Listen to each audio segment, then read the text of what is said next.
I talked to a member of one of the sponsors of this event, and they were saying that many people in their country in South Africa think that religion is just a coping mechanism, that it's just something that we do to, kind of pretend that there's peace when there's not, and not actually deal with the situation. We're going to really deal with the situations today. We're going to see how we can bring healing right when discord knocks at our front door. So I want to begin today with just an experience I had just a few weeks ago now. I know many people around the world just feel like they're bombarded with fear right now. Fear of disease. We're still in the midst of a pandemic. Some people are fearful of taking vaccines. Some people are even just afraid to go outside of their house these days.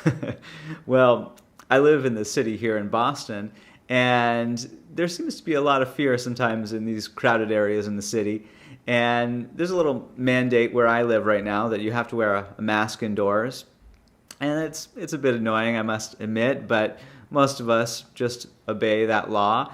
I have a neighbor, however, a few doors down, who just doesn't like wearing masks, doesn't believe that that's something that they feel like they need to do, and so they don't. And for a long time, they seemed to be the only ones in our apartment building who weren't doing that, and I thought that was fine. That was their individual choice. But I was out in the courtyard after a hard day about just a couple weeks ago, and my little daughter was with me. She's 4, and this family came out into the courtyard. It was a mother and her young son, and this young son started to play with my daughter, and they started to roll around in the grass, and they were kind of really excited to see each other. They were just really getting going, playing together. And all of a sudden, the mom starts talking to me, and she just starts to unload and say, "My gosh, my son is just so sick right now. I can't believe it. He stayed home from school, and not only him, but my husband, he got it. He's so sick." And she started to describe all these symptoms, and she was going on and on about them. And I look over to my daughter playing, just rolling around with him, and I just all of a sudden started to feel afraid. Now, this is not normally the way I think, and you'll see in this lecture how spiritual solutions and prayerful solutions can bring healing in even the most dire circumstances. But I started just to think about contagion on kind of that surface level that you hear on the news all the time. And I started to think, oh no, what if my daughter gets sick because she's rolling around with this boy who's so sick? And I started to look at the boy, and he really did look sick. And so anyhow, I went back to my apartment later that night, and I kind of brushed off that experience. But then all of a sudden, I started to feel this sense of fear. I haven't been thinking good enough today. I didn't really start my day with prayer. I can't believe I was so off kilter when I met that mom. I should have been helping her instead of fearing for that situation. And I actually started to manifest some of those symptoms that night. And I just half-heartedly prayed about it, brushed it off. But when I woke up the next morning, I was manifesting all the symptoms that she talked about, and I seemed to be quite ill. And at that point, I really buckled down, and I started to pray about the situation. I just want to walk you through real quickly how I prayed about this. You're going to learn more about these concepts as the lecture goes on. But I began with this concept, which I really think is the theme of the Bible. The theme of the Bible really is just that there is one source or creator to life. The word we usually use is God. The Bible says God is love itself. So everything that really is made and that continues in life, that is eternal, it comes from divine, infinite love. It has the nature of pure good, of harmony to it.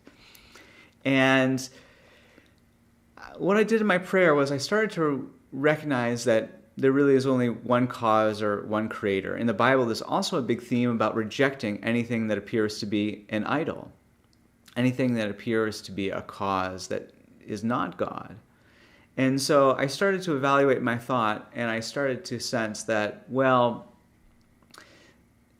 I think that fear right now is a creator. Fear is doing something to me. I feel this fear, and I feel like there's negative effects of the fear that I have. And I started to think, well, what is fear? There's a little acronym that some spiritual thinkers like to use for fear. that says false evidence appearing real. The emotion of fear, that negative feeling, that feeling of being trapped or confined, it comes from a warped or sick perception of life. It comes from a surface appearance of a false evidence, of something we're seeing on the surface that's not really showing us the full view. Like we can often see a Earth that's flat from our little myopic human perspective, but we know we're on a spheroid right now. It's the exact opposite of how it appears on the surface. And if we built technology based on there being a flat Earth, all sorts of things would go wrong. If we tried to calculate out from that perspective, we would get all sorts of wrong calculations. But how do we know that the Earth is a spheroid? You could say that lion-hearted men jumped in boats, traveled all the way around the world, came back to the same spot and said, "Hey, I got a testimony to tell." You're going to hear a lot about these full circle healings in this lecture. And yet not everybody believed these men when they came back and sailed around the world. People intuitively felt like there was more than meets the eye. A lot of people just didn't buy the sense perception from the first place. And people who were deep thinkers, were, you could say, scientists, who weren't just accepting the surface appearance, but really diving deep into what was true, started to discover that actually it appears that the Earth is a spheroid. And eventually people were able to go way up into outer space, outside of the Earth's atmosphere altogether. And from that higher perspective, they were able to see that truth, that spheroid. And I was lifting up my thought above fear, above the surface appearance in this situation, to begin to recognize there really is only one thing that creates and sustains reality, and it's God. And it's not fear. I started to go down the list further now. It wasn't just that fear wasn't a creator, it wasn't the cause of my experience. And of course the Bible says perfect love casts out fear. And I started to feel that love where there was no fear, just like there's no darkness and light. And I started to think about, that dear boy there who seemed to be ill. He was just running around. He had such a beautiful sense of innocence in that moment. I just could see flashes of his joy just running around with my daughter. And I thought that innocence, that joy, that purity, all those beautiful qualities of God there shining so brightly, that couldn't be contaminated by evil. Just like light and dark can't exist at the same time, I knew those qualities of God had substance. And this dear child was a child of God. He couldn't be a contaminant of evil. And I started to think that, what about that mom? I started to feel bad that mom, at first I felt bad that mom was being inconsiderate. And I started to recognize that she just loved this child and her kids, and I could really sense so many wonderful motherly qualities. And I started to recognize that those motherly qualities came from God, our divine mother, you could say, the source, our Father, Mother, God. And I started to recognize that the divine really was shining through her in all the care that she was doing. And I sensed a real goodness there, and all of the bad feelings about her just left. And most importantly, I think that I thought my thought had something to do with this. Like I wasn't prayed up, and therefore this difficult situation is occurring. I'm feeling so ill. And I started to recognize, the Bible doesn't say God made all that was made and behold, it was very good, except there was Nate's thought, and he kind of messed things up. No, it doesn't say that.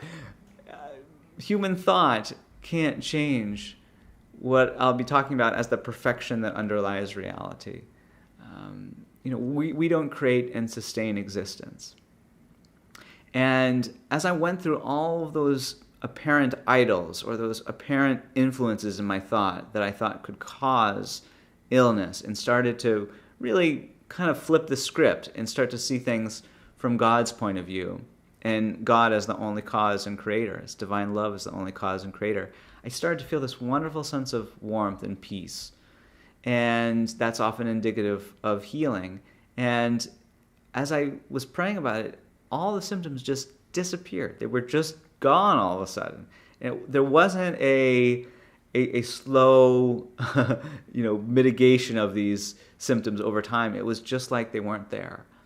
And it was so cool. Shortly after that, I ran into these folks, this mom and her 2 kids, in the elevator, and we just got into this wonderful talk, and we were laughing and talking about a play date, and later when I came back to my apartment, I realized, oh my gosh, I didn't even think about that scenario of sickness or anything. It wasn't even on my mind. It was so unconscious of it because I had really overcome it in prayer. And since then, that family seems to be doing really well and everything. I hope my prayers helped them as well. And so that was just a really cool experience. And even though it just happened between a few people in this little apartment building, I think the principles there apply to the whole world. People are often hypnotized into with fear. If you study political movements throughout the ages and bad situations that have happened historically on a mass scale, it's always generally because some kind of fear that people are afraid to do something and they start to act in a way that doesn't bring harmony. And fear is something we do not need to put up with for even a moment.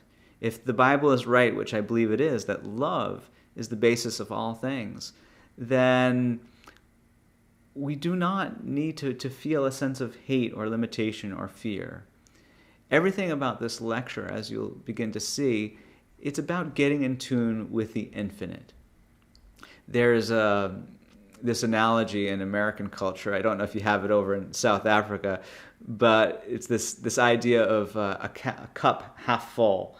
I have a cup of water here. It's a little more than half full. But in America, we talk about if you're a positive person, you'd focus on the water that's in the cup, and you're a glass half full kind of person. And if you're a negative person, you'd focus on the lack of water in the cup. You'd be a glass half empty person. You'd be focusing on the negative. And human life often does seem like a mixture of good and bad, right? It's a dualistic picture. There's good and bad. There's life and death. There's love and hate. There's fear and well-being. And yet, as I'll be sharing with you today, I think there's really only one thing on the side of that ledger that's real. That light is something that's substantial, and darkness is just the apparent absence of light. It's our inability to see light in a certain circumstance. But if we were to take a walk, for example, at night together and look up at the stars, there would be vast darkness all around. But if you talk to an astronomer, they would actually say that the whole universe is flooded with light. It's everywhere. That's why when the moon shows up, it lights up, because there's actually light all around it. But until something comes up to reflect it, we often don't see that light. The human eye is not sensitive enough. But light is everywhere. And likewise, love is everywhere. And hate is not something of its own. It's just our inability to see love in a situation. And I think the same applies to health. Health is everywhere. It's a quality of God. Harmony is everywhere. But sometimes we're unable to see it. And things like disharmony and illness, I don't think they're substantial things. They're not something that has a power of its own. They're really a lack of something, a lack of an ability to see and perceive and demonstrate harmony in a certain circumstance. So, what I want to talk about is a book today that's called Science and Health with Key to the Scriptures, written by a remarkable lady named Mary Baker Eddy. And this book, I came across it when I was in college. I had been asking myself all the big questions at that time about how can I do the most good in life? How can I get the most out of life? If there is a God or reason to existence, if there's a purpose to my life, I really want to know it and live in accord with it. And I was asking all these big questions. And I started to study about the environment. I really wanted to make the world a better place in a very practical way. I was interested in politics, and I had some side jobs in the political realm. And Yet, I couldn't shake this feeling about getting to know God. That if there's a reason for my existing, more than just these little issues on the ground, if there's a bigger purpose, I want to know what it is. If there's a way to connect with the intelligence, the love behind everything, if it does exist, I want to know about it. And when I read this book, Science and Health, it was in the context of studying religion. I started to study what's called perennial philosophy or perennial religion, looking at the truths, the ethics, the healing experiences that pop up again and again in different cultures throughout the ages. And as I was doing that, I started to realize that there was a lot of commonalities between different religious and spiritual practices. But in every practice, I kept seeing a kind of material view of life or surface appearance just pop up every once in a while as sort of valid, maybe a different angle to things.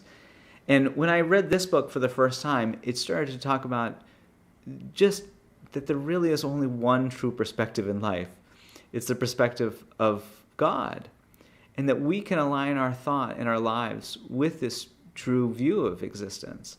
It's kind of like, it's not that the earth is 80% a spheroid and 20% flat. It's not like when someone saw the bigger view and they saw that the earth was a spheroid, they said, well, yeah, that's true. But, day to day, my life, in my everyday life, I see a flat earth so often. It's got to be somewhat flat. I mean, maybe 10% flat. You can't tell me it's not flat at all. No, even though it appears that way constantly, it's a faulty perspective. And so often in human life, we see things, we feel things, which feel very real. They look very real. There may be such ingrained parts of our lives, like sickness and discord. But from God's point of view, these things just don't exist. From the perspective of light, you cannot have any darkness.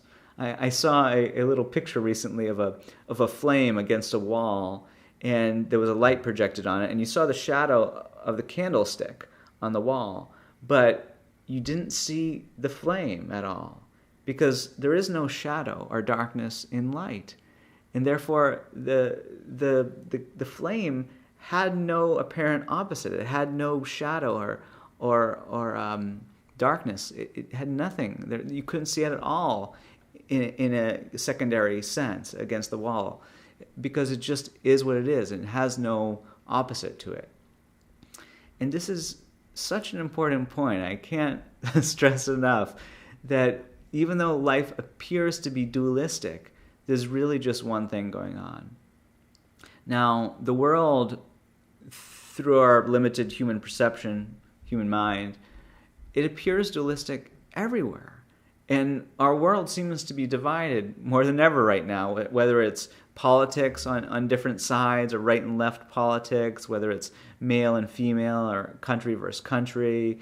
If you pick any political issue, there's usually tribalism, people on two different sides.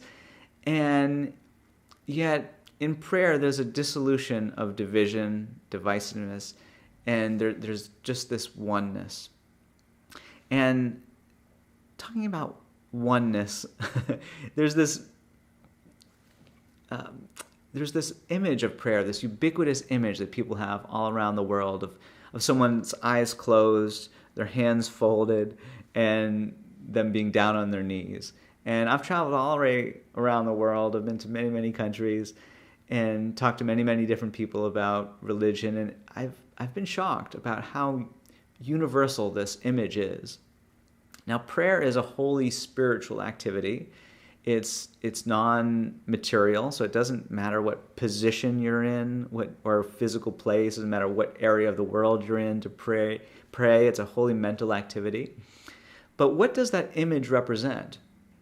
Well, when hands come together, I think it represents, we seem to have two hands all day long, two arms, but in prayer there's this dissolving of that, and there's just this oneness and often a pleading for it.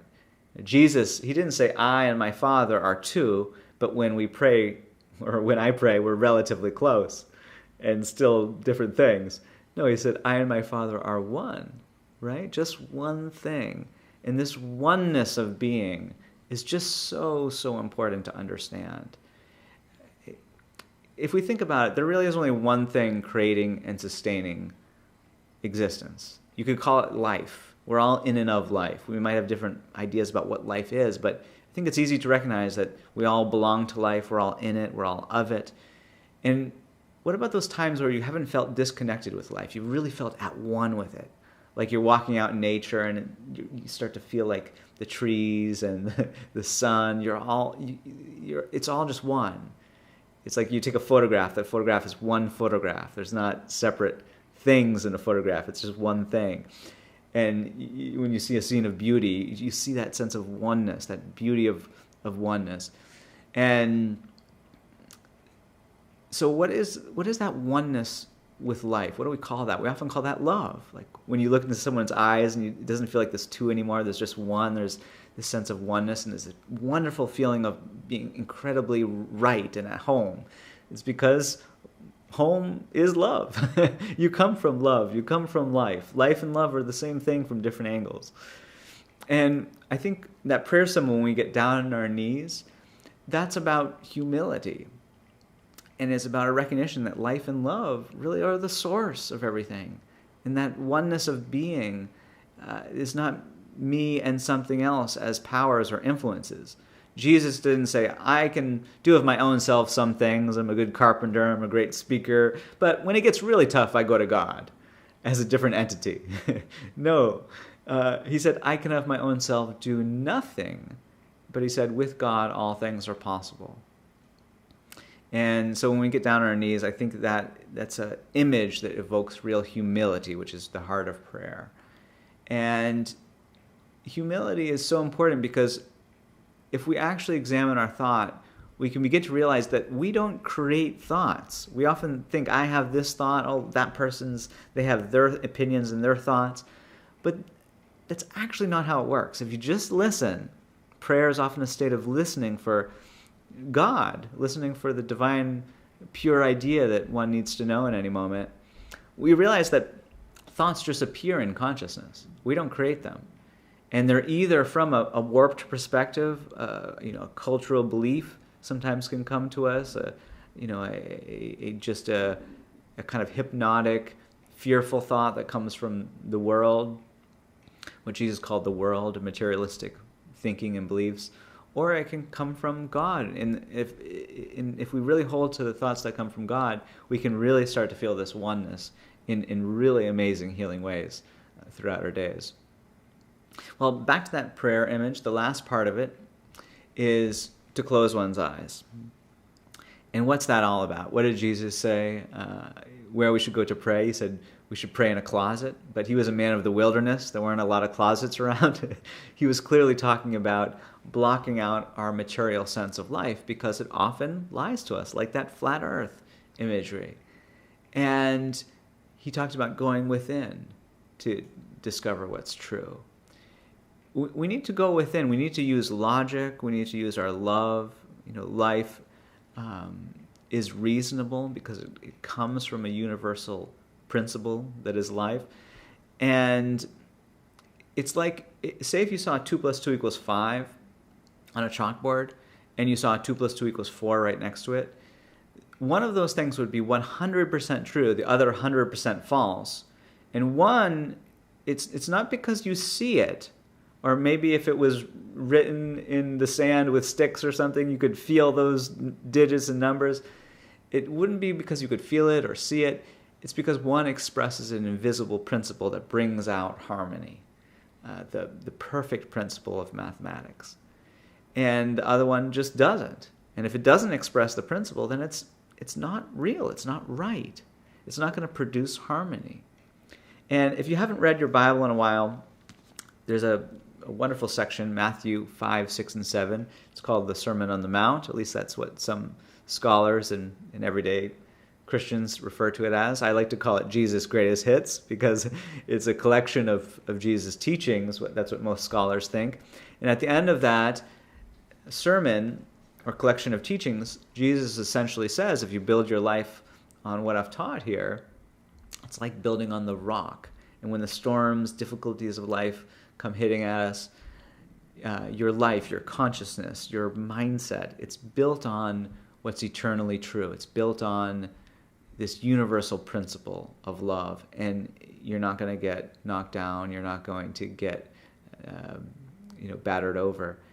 And this is so vital because often we build upon the assumptions that we have in our culture. We just accept beliefs that are in our culture, what's on the news about sickness and so forth and limitation. And it usually comes from what we call material science. Now, science is the observation of the patterns and regularities of nature. When people are scientists, if they're a really good scientist, they're really looking for what's true. But on the surface, most of science is just looking at the patterns and regularities of nature, observing them, cataloging them, and then trying to utilize those patterns to create technology.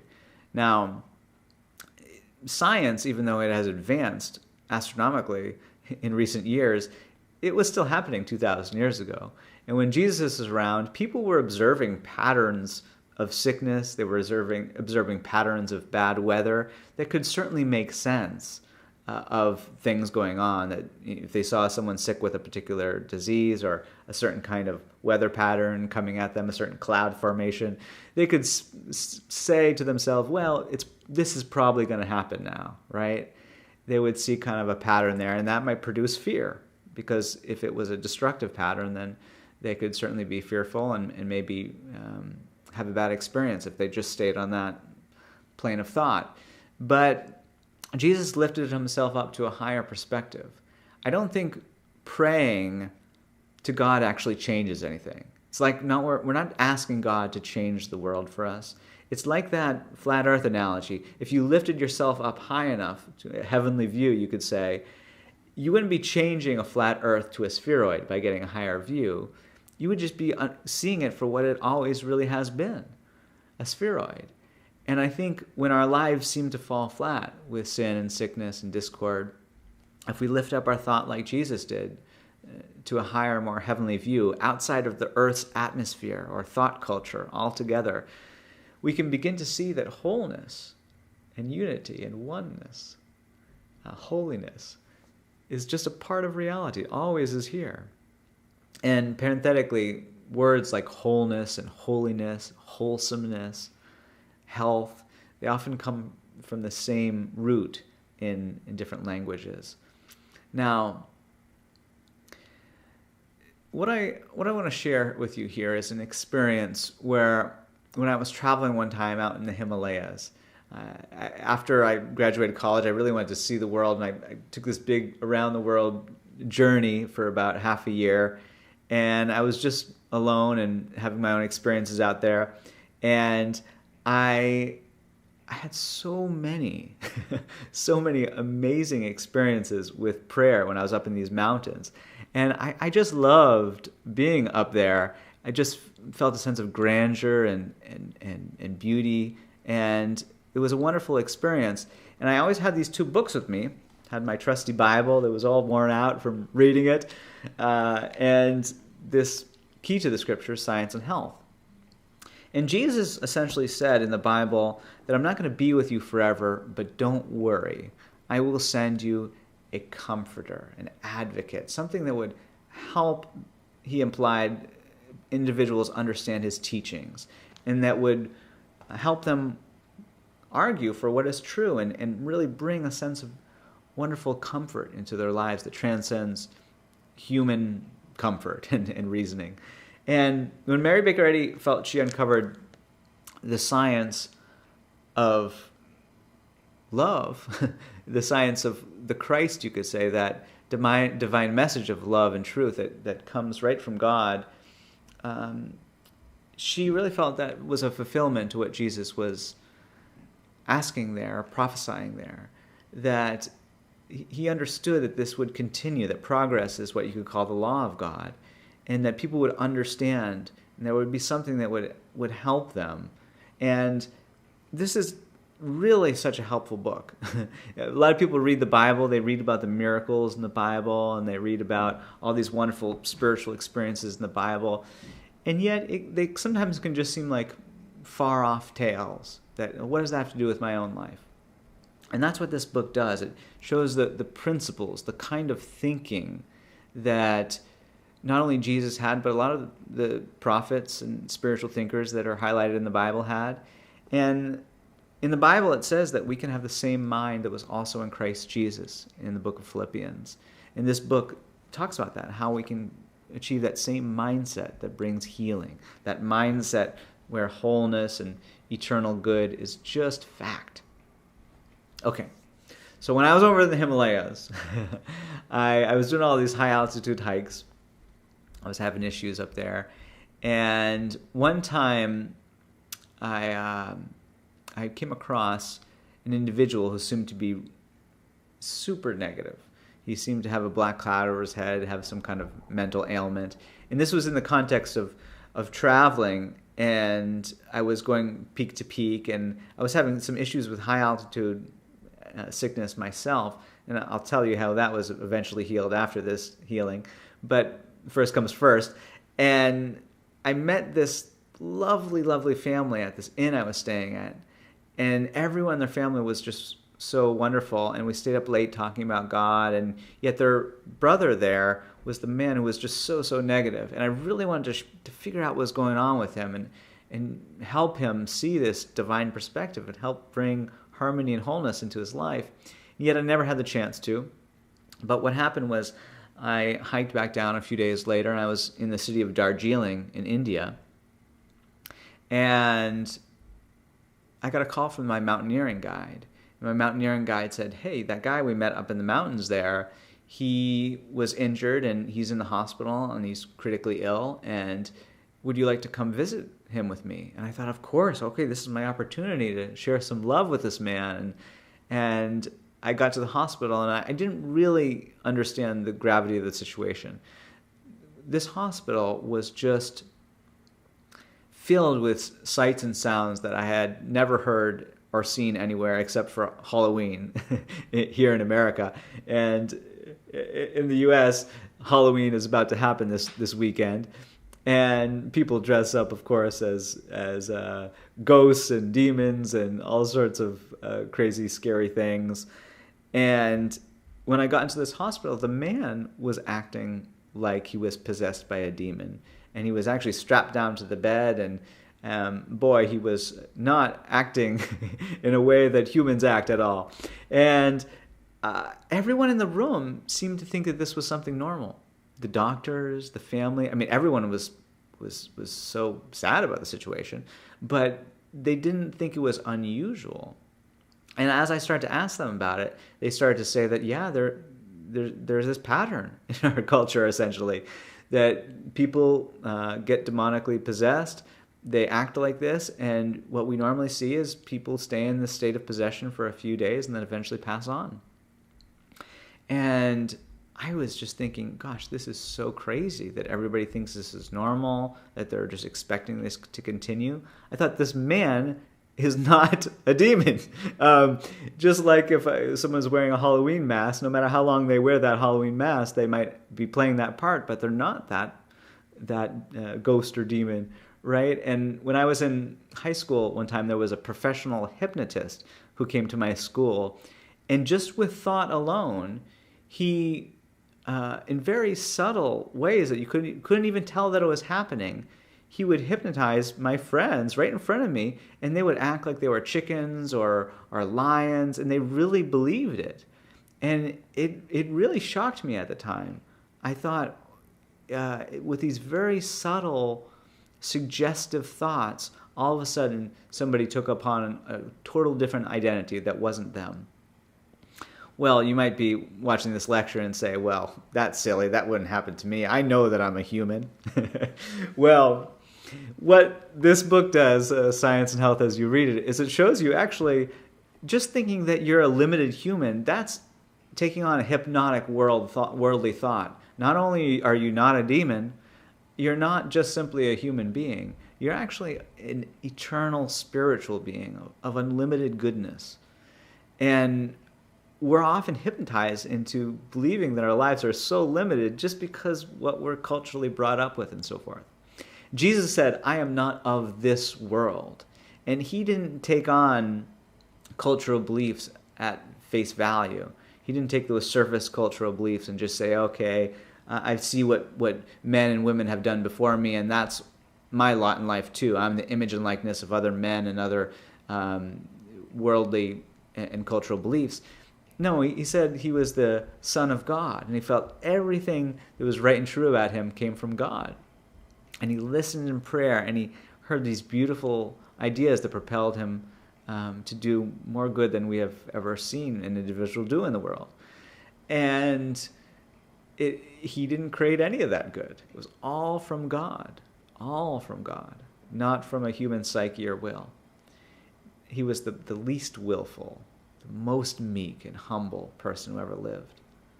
Now, when I was in that hospital room, I made a little commitment to not go to bed that night until I could get rid of that fear altogether, and I could really sense this man as the image and likeness of God. Now, I used an analogy earlier about mathematics and how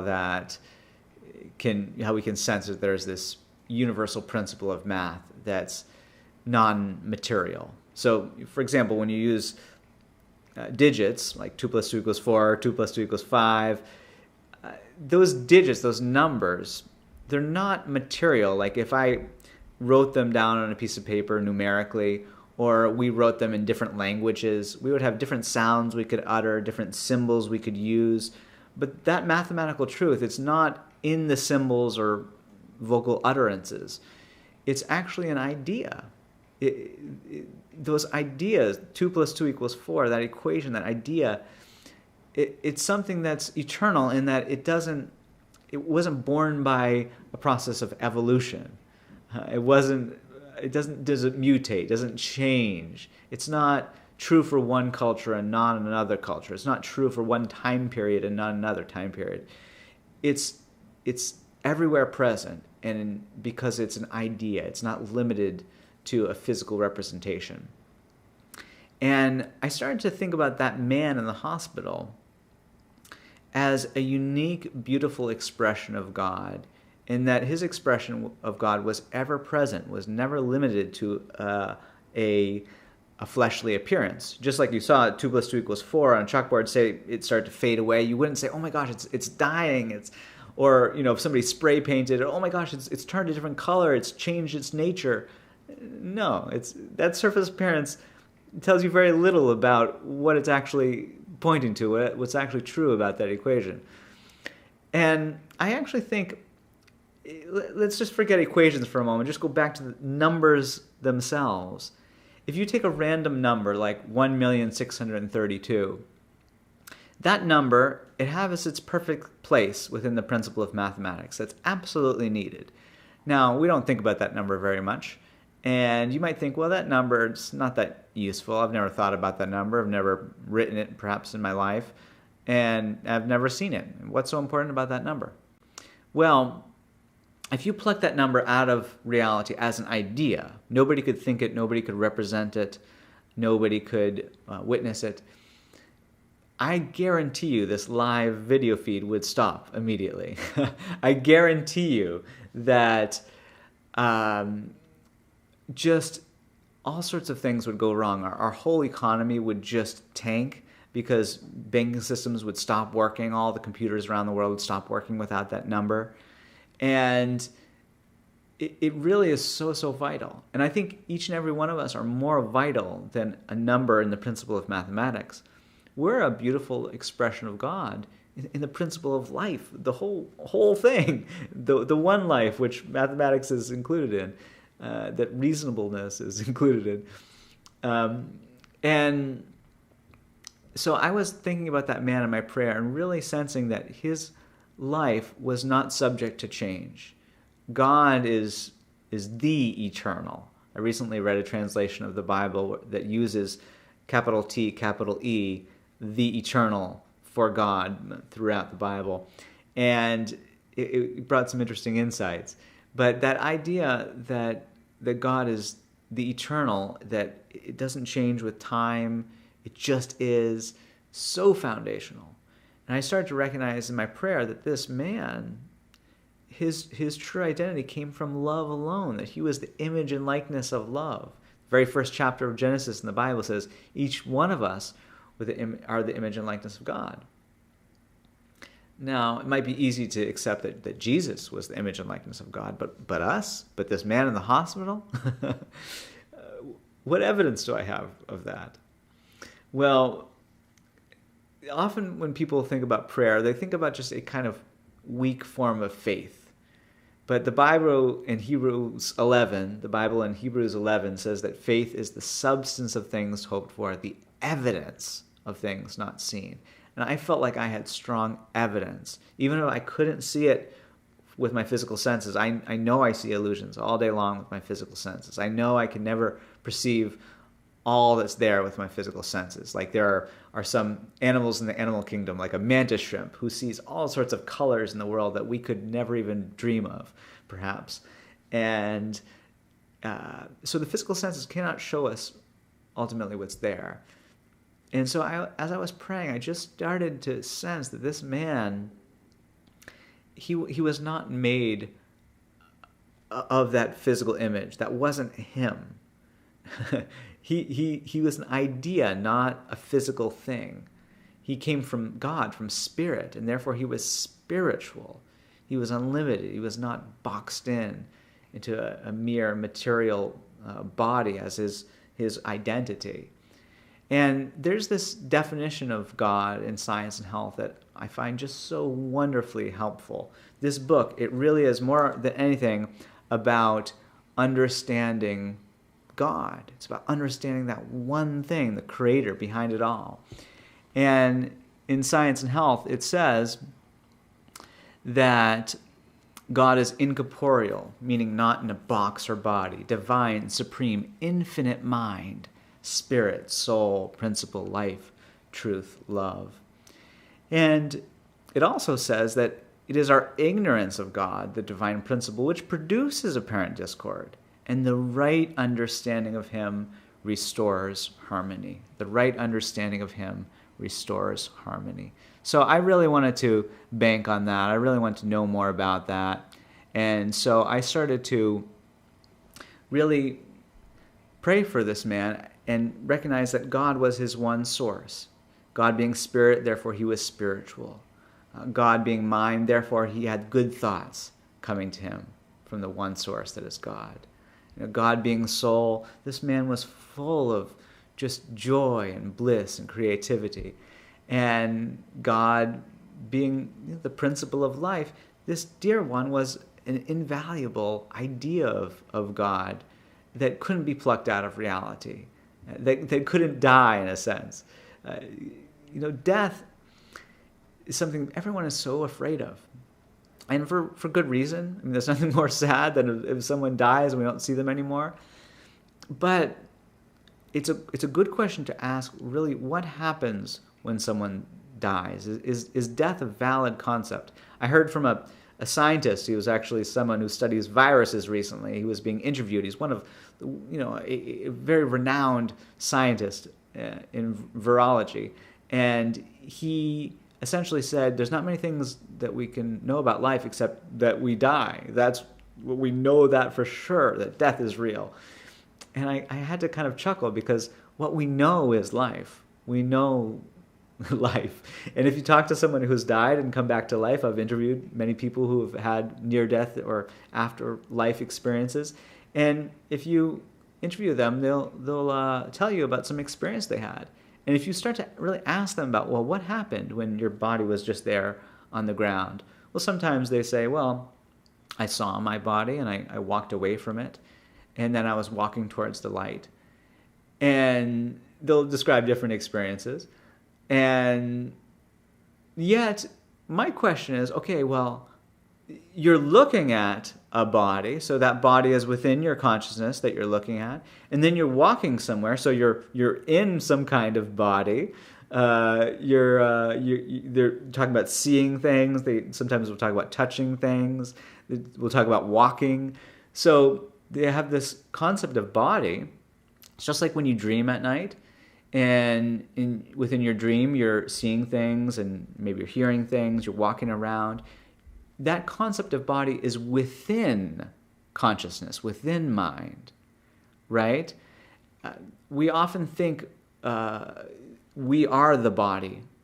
And so when the body dies, we think, oh, that person died. Body is something that always exists within consciousness, not the other way around. Mind is not in the body is in mind. When you wake up from a dream, you say, oh, that body that I had in that dream, that was a mental construct. When people have afterlife experiences and they're walking around or they look back and they see a body that was theirs, that body was within consciousness. And so I was embracing this man as the embodiment of God. I knew that his life, his identity, comes from the divine mind and is embodied in good qualities. And anyhow, I had a wonderful night praying for this man, and I felt this wonderful, numinous, joyous, complete peace. And a few days later, I was walking past his village on the beginning of another trek, and I wanted to stop in and talk to the family and see how they were doing. The guy was already back in his village. He had this wonderful, joyous, cloud-9 peace about him, and it was so cool. And I just felt like that joy that was emanating from him was that same kind of joy that I felt in my prayer that night. And the family told me that after I came and visited, the man quickly recovered, and I know other people were praying as well. And it's so cool because Christian Science healing, it's not just a patchwork thing that helps us figure out stuff on the surface, a temporary fix. It really goes to the root of issues. What is consciousness? What is life? What is our identity? And gets us to solve these big questions and start to look out from God and see a view that's so much more beautiful and whole and at one. Often in life, when things go wrong, we say that they're wrong, but we think that they're substantial at the same time. If you saw 2 + 2 = 5, and you started to build a building based upon that, structurally, that building would fall down, it would crash. And if you saw that, you wouldn't say, well, what is this evil force that's doing that? Why is this building falling down? It's not some inherent evil force. It's just an ignorance of the principle of life. Does that make sense? And once you really understand mathematics, you could build a big, strong, sturdy building that would stand the test of time. And this is what our prayer life is about. It's about putting our thoughts and our lives in line with what is eternally true with God. And we can begin to build just strong and sturdy lives that it helps us not feel vulnerable, helps us not feel fearful. And it helps us really get to the root of situations in life and find healing. Well, I said I was going to tell you about that altitude sickness healing, so I'll share that real quick. When I was hiking out there, that wonderful healing occurred, and that inspired me. I had seen so many healings within my nascent study of Christian Science. And when I first started studying, I was doing personal care work for a woman who was chronically ill. I started to share with her what I was learning. Within a few months, she was taking dance classes and art classes. And my dad, who had been an alcoholic for years, I started to see him in a different way, and he eventually quit drinking. He just lost the desire for it, and he turned 180 on his thoughts about Christian Science, and he just was the biggest champion of my work there. And so when we face difficult situations, like I was up in those mountains, because I was hiking for months and months and months, and every single time I got up to the high altitudes, I would get very ill. Now, I had these 2 books with me. I had my Bible and Science and Health, and I felt this wonderful sense of comfort as I was reading these books, and every single time I had some kind of healing experience that I could tell you about. Lots of wonderful experiences.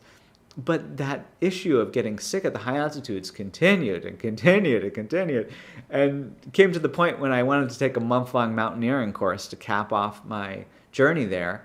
And when I did that, I had to take a physical exam the day before entering the course. I didn't know about this, and they ferried me over to this doctor and just were checking all my vitals and doing a few blood tests and things, making sure I would be okay at the high altitudes. And everyone passed and passed and passed, and then it came to me, and I failed because they said there wasn't enough hemoglobin in my blood. There wasn't enough oxygen in my red blood cells. And they said, oh, you would definitely get sick at the high altitudes. And he was just giving a name to what I already knew, I had already experienced before. But I just felt it was right to take this course. I really felt led to it. It felt good for so many reasons. And so I really started to pray about it. Now, the doctor there, he liked me, and he said, well, Nate, you've come so far, and he heard a little bit about my journey, and he knew I was in great shape as well. And he said, well, what if I just lie for you? I can fudge the results here for you so you can make sure to take this. I know you've come from so far, you're from America and everything. And I thought, Jesus didn't say you would know the lie and the lie would somehow get you out of this one. He said you will know the truth, and the truth will make you free, or shall set you free. And so I really started to pray again, because this book, Science and Health, along with the Bible, it brings out the idea that honesty is spiritual power. So I knew, God being truth itself, I couldn't be untruthful if I was trying to get to what is ultimately right and would bring harmony in the long run. So I took a walk and I started to pray. And there's something that Jesus said about himself, that he was the light of the world. But he also said that people who followed him were the light of the world. And that's actually in the Sermon on the Mount, if you want to read that. And if you saw a light beam come out through a tree like I did that day on my walk, and you said to a light beam, hey man, you're no good, you got bad blood, it wouldn't change the light beam at all. What if you tried to walk up to that light beam and put some medicine in it, or a vaccine in it, or tried to physically manipulate it? It wouldn't change that light beam 1 minute, it wouldn't stop it from shining. What if you tried to put the light beam into a box? Bring the box into another room and open up the box?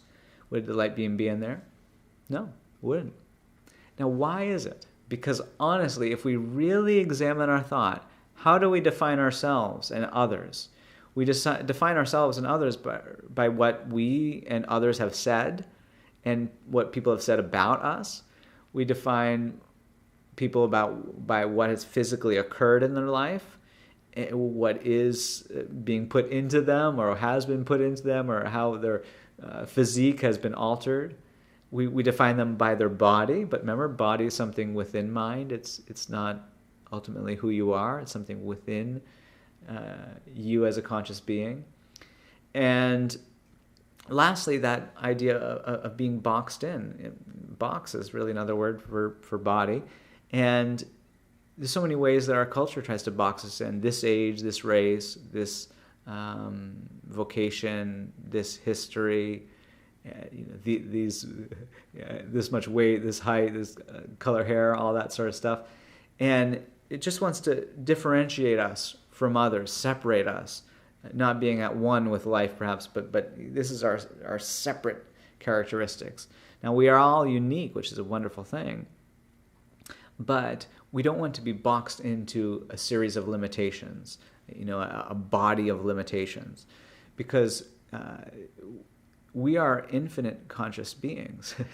And so when I was on that walk that day, I started to really pray about who I was. And I started to go through all those ideas about God that Christian Science brings out. If God is life, then there's only life in me. Just no death, no decay, no destructive element. There can't be any destruction if there's only one good thing going on. If there's only one source to life, it's love itself. There can't be any friction or stress or dis-ease, because for there to be all that discord, there needs to be two forces pushing up against each other. So when you see political life and two different teams trying to fight against each other, we need to recognize that there really is only one source, one substance. It's love. It's intelligence. So we look for the most loving, intelligent thing that will bring solutions to all. And what really blesses one in life, what really helps one, really does help all. Because if we get to the solution, in one person's life, when we get to God and see their identity as an expression of God, that blesses everyone, I promise you. And we can do that no matter what area of life we seem to be looking at. And so anyhow, as I was praying for myself there, I really began to think about those synonyms and think about myself as that light of God. And now if you saw a light beam come out from the sun and you ask yourself, well, where does it get its substance, what it is? Does it get it from what a doctor says about it? Does it get it from what happened to it physically? Does it get what's in that light beam from how the world has tried to box it in? No. It's everything that's in it. It comes from the sun, from its source. It just has one source, the sun. And you could say that the sun needs that ray as its very expression, just like God needs us to express itself. And that light beam, it's really made of the sun. Everything in that light beam is made of the sun. And this is maybe the most important point. It's brand new every moment. That's why if you put your hand up to a light beam for as long as you want, take it down, that light beam shining brand new. In the Bible, if you read the Bible, the very last bit of the Bible in the book of Revelation, for me it's this grand hallelujah. It's the zenith, the apogee of Scripture. And essentially it talks about all of our visions of sorrow and death passing on. And then it says, behold, I, God, make all things new. And as I was on that walk, all of a sudden I just felt new. You know, I wasn't defined by this mental baggage I was carrying around, by these fears and limitations, by my belief that I was my body and my body was incomplete. No, I'm a mental construct. I'm an idea of God. Everything that's real about me, it comes from God, from love. It's good. It's harmonious. And there can't be any death or decay or destructive element in that. Can't be any illness in this expression of the one good source of life. And oh boy, I liked that. I liked where these prayers were going when I was thinking along those lines. And I was praying along those lines, and I went back to the doctor, and I all of a sudden had this sense of dominion. The Bible talks about dominion. I just knew the power of good was on my side, and that was the only power that there is. And I was not this bag of limitation, and body of limitation. I was this brand new expression of God. I could help everyone around me, because to be the light of the world means to light up those around us, to bring out all the colors and beauty of life. Well, that doctor ended up writing me a recommendation, so I didn't need to lie, and actually got into that course in a very harmonious way. And when I got up to the high altitudes for the first time, I just felt incredibly healthy, not just a health that says that it's not just the absence of disease. Sometimes people say, oh, I'm healthy if they don't feel any disease. No. Health, it's the embodiment of God. Health is feeling real peace. It's feeling at one with love. It's feeling that there's this grand purpose of life, and it's to bring out the good everywhere. And it's to express and multiply and magnify God, soul, spirit. It's to really see life from God's point of view. And boy, it was just an amazing trip. And I had a friend who got ill, and I won't tell you the whole story today, but I was able to pray for him, and he was able to recover. And so there was this wonderful contagious effect of this goodness, the real sense of contagion, that what's going on is the multiplication or contagious nature of good. And so awesome. It was just an awesome experience. And I didn't have any of those untoward experiences with altitude sickness ever since. Well, I know that we're at an hour here, and so I'm going to open it up for Q&A. If you have a question, you can type it in right now, lectureqa@gmail.com, if you want to send me a question via email, or you can ask a question on the chat. And we do have a few questions that have come in. Before I answer them, I am just going to say a quick note about the author of Science and Health and the discoverer of Christian Science, Mary Baker Eddy. She was someone who who really had an incredible breakthrough about how to heal through prayer like Jesus did. And she was so successful that if you read a book like this called Christian Healer, you can pop to the back of this one, and there's a little index.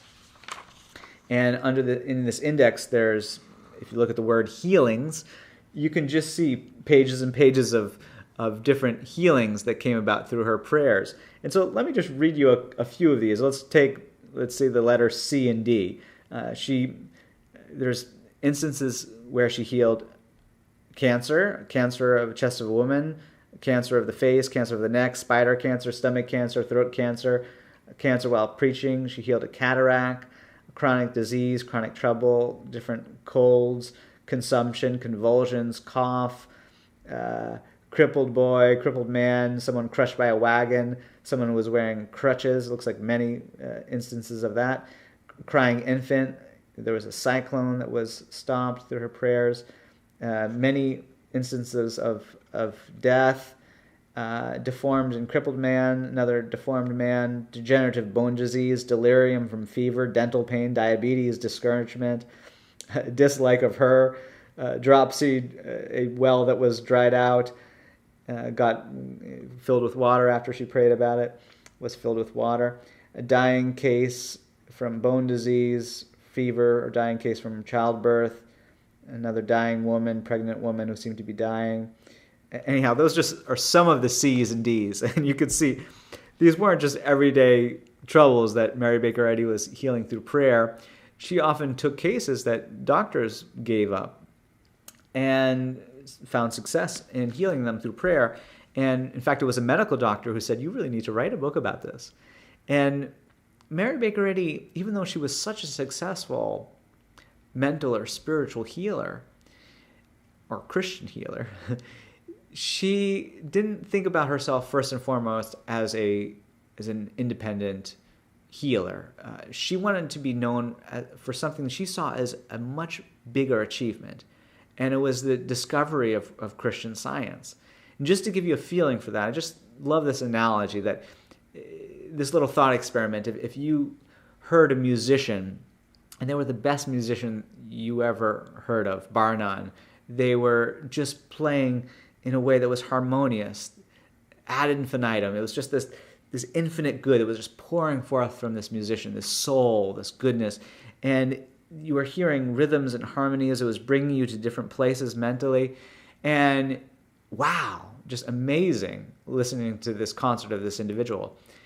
But imagine you didn't know anything about the science of music. It would probably just seem like magic. And it would certainly seem like a gift. Like, this person has this gift and I certainly don't have it. And yet if someone came across the stage at one point and said, I have discovered the science of music. There are eternal relationships between the notes. Anyone can understand them and study music and play harmoniously. Once you understand these eternal rules or laws or relationships between the notes and tempo and so forth, rhythm, then you can play harmoniously. You can read sheet music, play any song in the world instantly. It's not magical. It's not a mystery. It's not a gift that some people have and others. Anyone can learn music. Well, that would be a huge discovery. It would be so monumental. It would be something that everyone in the world would want to know about. Imagine if just nobody knew about the science of music. Well, Mary Baker Eddy felt like she understood the science of God applied to our everyday life. She called it Christian Science. And this science, she just felt, was so vital for everyone to know about, because we all want to know about how to bring and live in line with what's really true, really substantial in life. And if we do that, I think it brings real health. The last 100 pages of this book are just testimonies from people who are healed through prayer alone. And interestingly, I read one of the most acclaimed, some people consider it the most influential book in biology. Biology, as wonderful as some of it is a purely materialistic vision of life. And this biology book that was so popular, some people think is the most influential book in biology in the last 50 years, it has a preface that says, many people get sick reading this book because the ideas appear so negative. And I just thought, gosh, what an interesting dichotomy between looking at life purely materially, and then that causes dis-ease. And then this book allows you to see life as purely spiritual. And for so many people, it naturally brings health and sometimes a kind of healing that can't be explained through any mechanistic paradigm. So, Mary Baker Eddy, she really understood the difficulty of personality. She really wanted to make sure that people didn't just get attached to her as a healer. She tried to bring out the best in people, and she did that again and again when people met her. They didn't walk away thinking, oh, I just want to get addicted to being in her presence. They constantly talked about feeling empowered to be a healer themselves. And so many people met her and walked away and just felt that they could do this themselves. She really brought the best out in people. And that's what this book does. It shows us how to stop getting attached to any personality or material image or individual within life, and really go to the principle of life, God itself. And we can begin to feel that Father, Mother love of God and to become a healer ourselves. So I'm going to open it up for questions here. I see a few are rolling in, which is wonderful. So someone said, Nate, can you please discuss the difference between CS healing and telepathy? Yeah, I don't know too much about telepathy, but I think the difference between Christian Science and different mental methods of perceiving the future or somebody's thought is that the human mind is not a factor in Christian Science. We often think within telepathy or other mental mind perspectives that one individual human mind can perceive something in another mind, or can perceive perhaps events in the future or in the past. And when we begin with God as the one mind, we really get a different picture. We begin to see that human will, or just the human mind trying to create something of itself, is a form of evil, really. We really need to start from God. This book says to begin rightly is to end rightly. And if we start from a standpoint that there are different human minds, we're going to end up at the wrong standpoint. And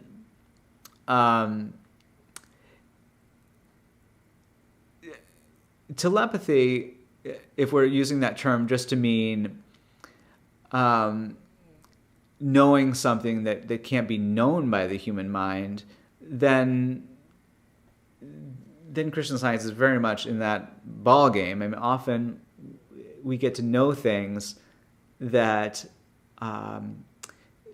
just by understanding more that life is purely mental. And sometimes, like, I've had interesting experiences in my life sometimes which I've known things that aren't that important. Like, I've had moments of knowing something, and I really wouldn't even describe that as a spiritual experience. It would be knowing something about the mental nature of life.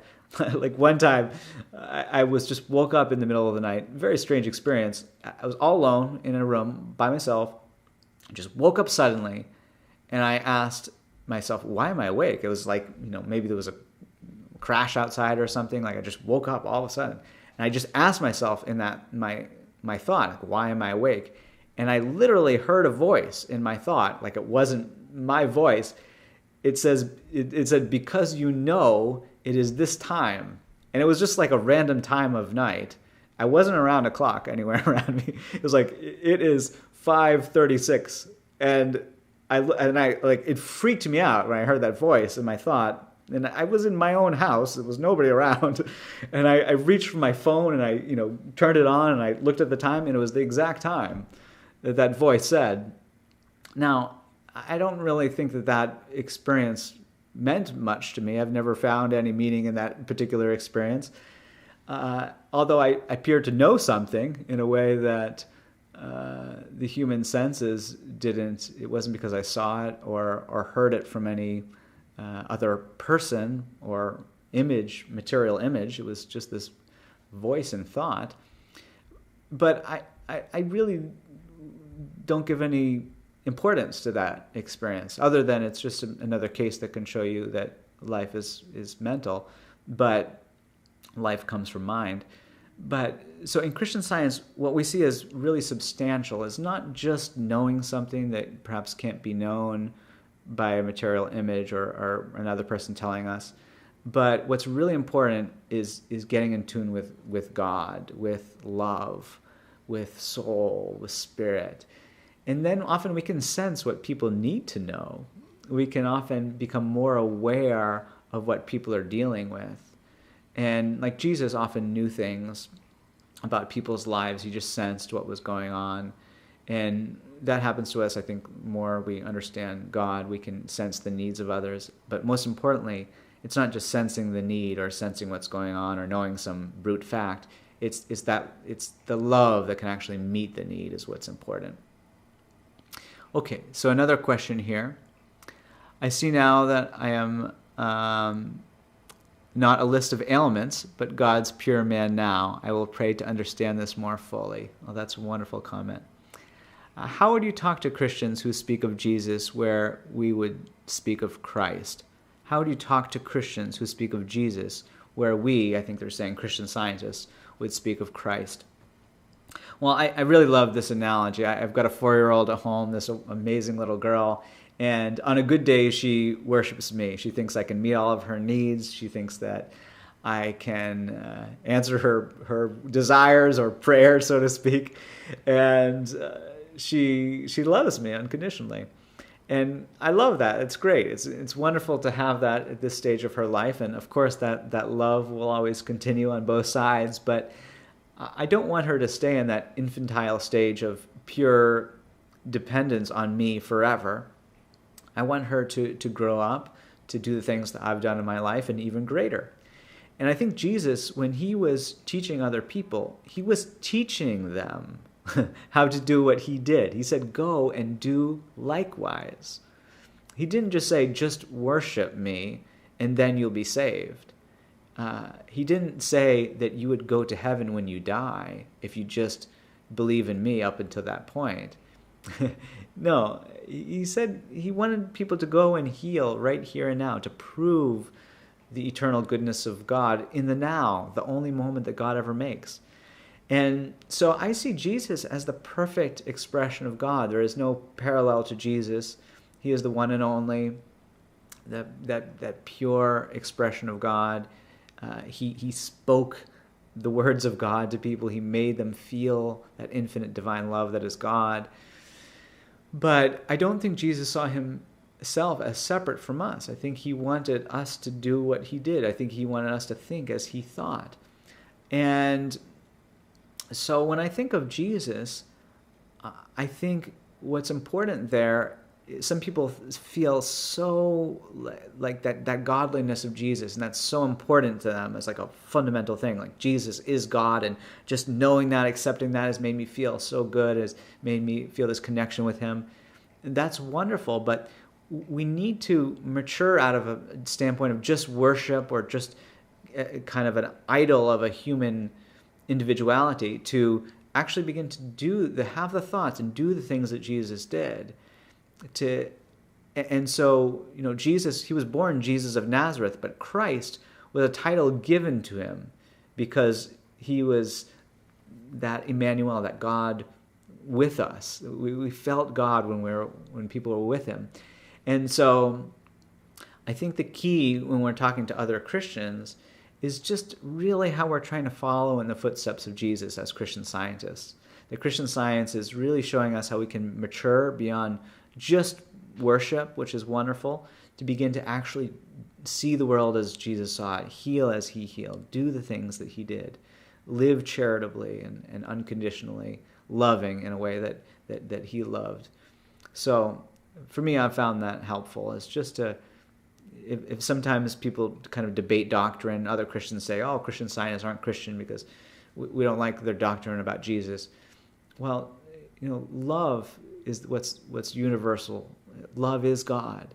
And so if we're really expressing love, that's what being a Christian is, expressing God, that speaks louder than any creed or dogma could ever speak. Okay, beautiful explanation of how to access and experience our true spiritual being. Thank you, Nate. Okay, let's see if any other questions came in via email here. I did have one earlier. Someone was asking about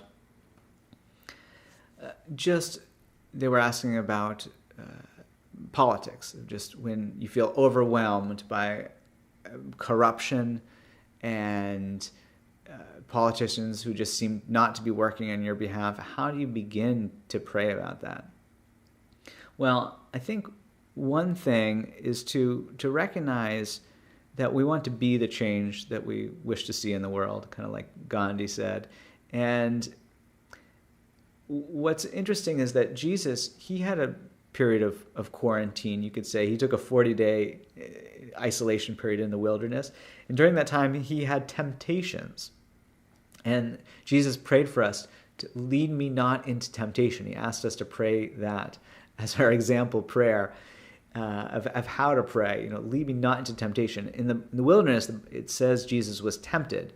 And one of the temptations was to become a king. And I think that temptation really was about politics, to really get into politics, to become a politician, essentially.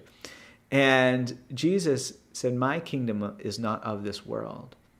And he taught about government, but it was about God governing our thought. It was about letting God supply for us and care for us, and not relying on another individual to do that, but really relying on God as the source of supply. And so we all want to bring out the most loving and intelligent solutions in life, and we can really help as people who pray by helping overcome fear and just bringing a calm and cool, collected, intelligent, loving thought to a situation that's going to bless everyone. We're talking about politics, but we don't want to get sucked into personality like I talked about. We want to work out from the principles of good. It doesn't matter who expresses them.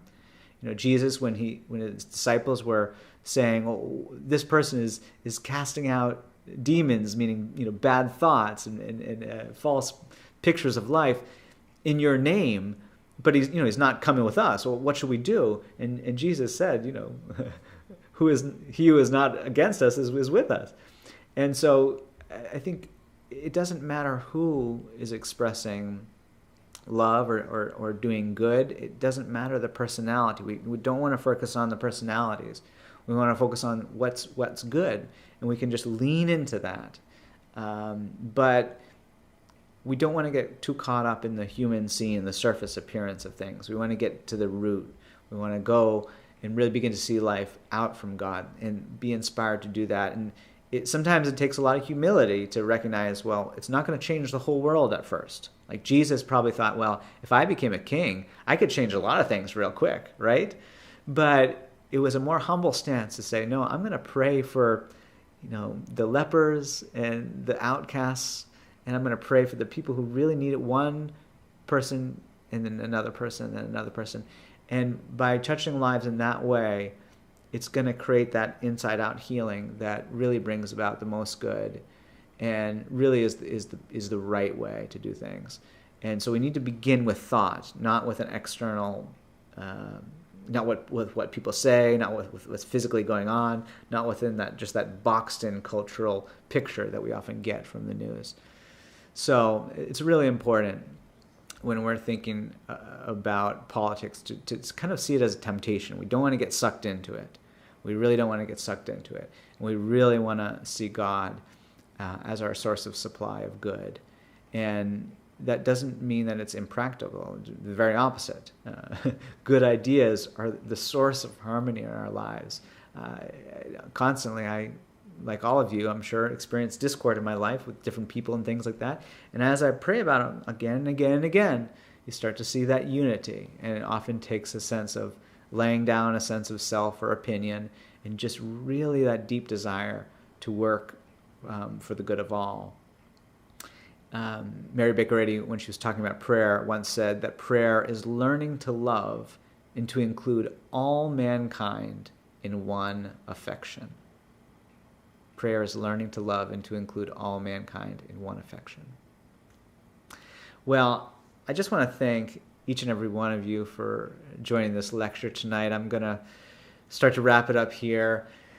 Today, we've been looking at prayer, how it can benefit our lives, how it can help us overcome dualistic thinking, temptation just to look at life in a political or material or limited way, and how starting with a true concept of God can bring about healing even when it seems to be chronic, and can help us overcome fear and even appearances of death or discord. And this book, if you read the first chapter, it's all about prayer. It's a wonderful, wonderful chapter. I hope you get a copy of this book if you haven't read it before. And I want to just read you the very first line of this book. The very first line, it says, "The prayer that reforms the sinner and heals the sick is an absolute faith that all things are possible to God, a spiritual understanding of him, and unself to love." And I hope you got a glimpse of that throughout this lecture, how we can have an absolute trust in this higher perspective, absolute trust in God, and not just a surface appearance when we're looking at life, and how we can have an absolute trust in God based upon an understanding of God, not just a blind faith, but to really understand God. And as we do that, we can begin to have this love that is unconditional, it's unselfed. We're not just working for ourselves. We see people who are struggling in life, and we get moved by compassion, just like Jesus was in the Bible, to do good, to restore good, because it's good is ever present, good is God. And sometimes people will hear me give a lecture like this, and then at the very, very end, just right about now, people will email me or come up to me if it's in person, and they'll say, "Nate, that was a great talk, lots of interesting ideas. But what words do you actually use when you pray?" Now, there are a lot of prayers you might have memorized in the past, like the Lord's Prayer, Psalm 91, Psalm 23, that are wonderful places to start when we want to pray. But prayer is more than just a formula or just a set of words. It really is more about an approach to life. Like if I said to you, what words make a perfect relationship with someone that you love? It's kind of a weird question. It's not words that make a perfect relationship. It's a behavior. It's an approach. And so that line I just showed you about faith that includes understanding and love, I think that's actually what's at the core of prayer, not just words. So if you want to have a great relationship with someone, have an absolute faith in them. Be there for them. Believe in them when no one else is believing in them.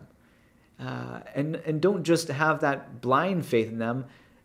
Believe in them because you've actually sought to understand who they are. What does understanding take? It takes deep listening. It takes showing up for someone, really hearing them out, non-judgmentally, not just trying to talk back, tell them what you want from them, but just really listening to them. And then what's a relationship without real love? Not you're just loving them because you're hoping that they're going to give you something, a quid pro quo deal. No, you love them because we're designed to love. You know, the Bible says we love because God first loved us. We love it. It's our very reason for existing. And so if you take a relationship in your life and you start to have an absolute faith in someone, you spend the time to really understand them, and then you love them unconditionally, that's going to make a good relationship, not just any words. And the same is true with God, our relationship with God, with life itself, love itself, most important thing in the world. And as we have faith in God, really understand God and love God, we'll find ourselves more and more feeling just at one with life and feeling that universal harmony, feeling the fulfillment of what it says in Romans 8:28, that all things work together for good to them that love God. So a big thanks to all the churches in South Africa who sponsored this event. You can check out these different churches online. If you also go to christianscience.com, there's a website there that has information about churches around the world, christianscience.com, or jsh.christianscience.com has articles from people written around the world about Christian Science in practice today. And there is a coordinator, international communications coordinator for South Africa, that you can get in touch with if you'd like to learn more about Christian Science or get involved in it. If you're in the country of South Africa, they'd love to hear from you. You can pause this video this time or later if you'd like to write down that information. And so, just to conclude here, I think everyone listening is a beautiful, needed expression of God.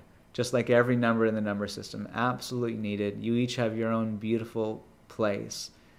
But at the same time, each one of us are made of the same stuff, like every ray of light that comes out from the sun. It's all made from that same one source. And every ray of light, if you put a prism up to it, you would see it has all the colors within it. And so all of us have all the qualities of God within us. You know, we're all soulful because we express soul. We're all thoughtful because we express mind. We're all loving and compassionate because we express love. We all have that within us. And therefore, we are complete. And the journey of Christian Science is to see that each and every one of us, we have a perfect expression of God within us, and it's ready to be expressed. And so I hope this lecture inspired you to go out there to love more, to see more truth and love in the world, and to be a better citizen of the world.